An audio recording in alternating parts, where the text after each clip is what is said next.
Hello viewers, Lipi's cooking হোমে আপনাদের সবাইকে স্বাগতম। আমি আজকে রান্না করে দেখাবো ভুনা খিচুড়ি। ভুনা খিচুড়ি রান্না করার জন্য আমি নিয়েছি 1 কৌটা মুগ ডাল এবং 2 কৌটা আতপ চাল।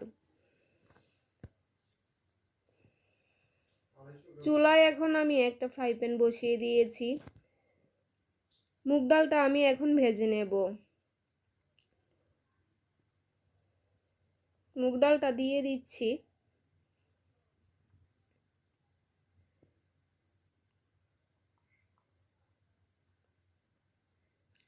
মুগ ডালটা এভাবে বারবার নেড়ে ভাজতে হবে, না হলে বেশি ভাজা হয়ে যাবে।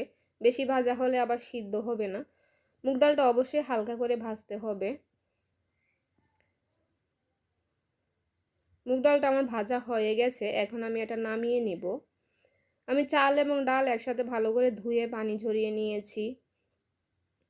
এখন আমি চুলায় একটা ফ্রাই প্যান বসিয়ে দিয়েছি।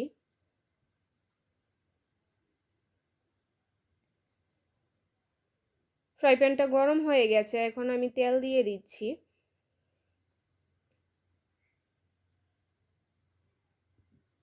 তেলটা গরম হয়ে গেছে, এখন আমি এর মধ্যে দিয়ে দিচ্ছি 3টা তেজপাতা,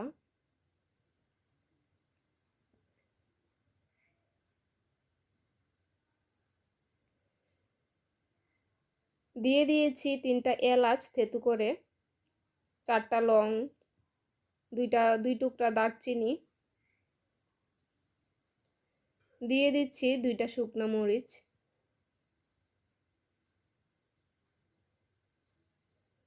এগুলো আমি একটু নেড়ে নেব।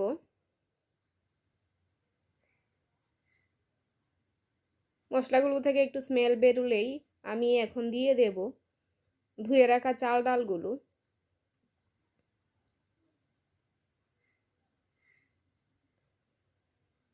চাল ডালগুলো মশলার সাথে মিশিয়ে নেব।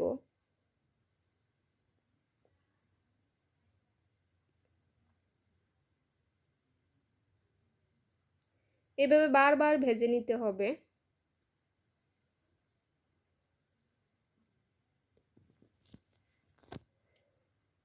এখন দিয়ে দিব 2 চামচ আদা বাটা,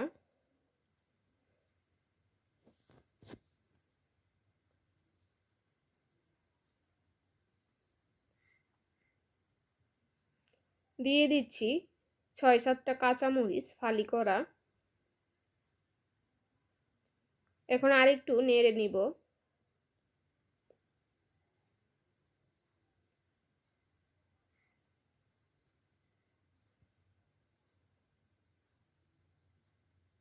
চাল এবং ডালগুলো আমি 3 থেকে 4 মিনিট এইভাবে ভেজে নেব। এখন এর মধ্যে দিয়ে দিচ্ছি লবণ স্বাদ মতো,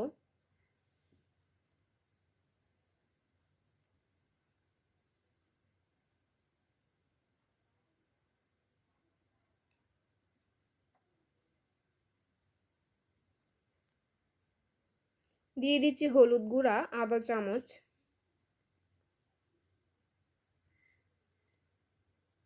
দিয়ে আরেকটু নেড়ে নেব।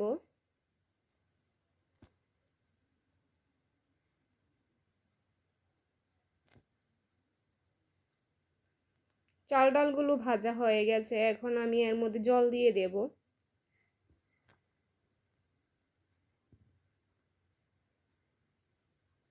আমি 6 কোটা জল দিয়েছি এখানে।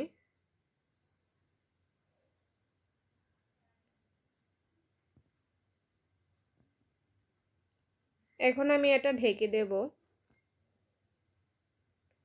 চুলা আঁচটা মিডিয়াম হিটে রেখে আমি 5 মিনিট রান্না করব।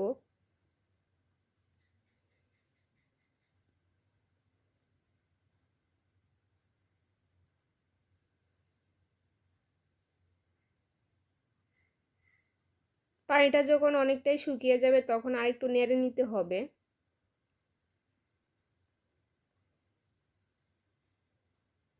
এখন আবার আমি এটা ঢেকে দিচ্ছি। চুলার আঁচটা এখন লো হিটে রেখে রান্না করতে হবে। দেখুন খিচুড়ির পানিটা একদমই শুকিয়ে গেছে। এখন আমি আরেকটু ভালো করে নেড়ে নেব।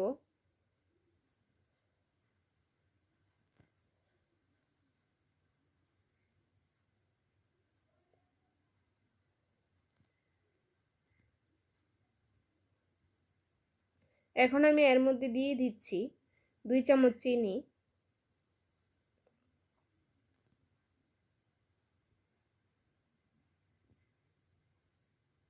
আপনারা চাইলে এর মধ্যে ঘিও অ্যাড করতে পারেন, আমার কাছে ঘি ছিল না তাই দিতে পারি নাই। খুব সহজে রান্না করা যায় এই ভুনা খিচুড়ি, আপনারা অবশ্যই ট্রাই করে দেখতে পারেন। খুবই সুস্বাদু হয় এই ভুনা খিচুড়ি। দেখুন আমার রান্নাটা শেষ, আমি এটা নামিয়ে নিয়েছি। খুব সুন্দর হয়েছে দেখতে। যদি আমার রান্নাটা আপনাদের ভালো লাগে তাহলে অবশ্যই লাইক, কমেন্ট, সাবস্ক্রাইব করে আমার পাশে থাকবেন।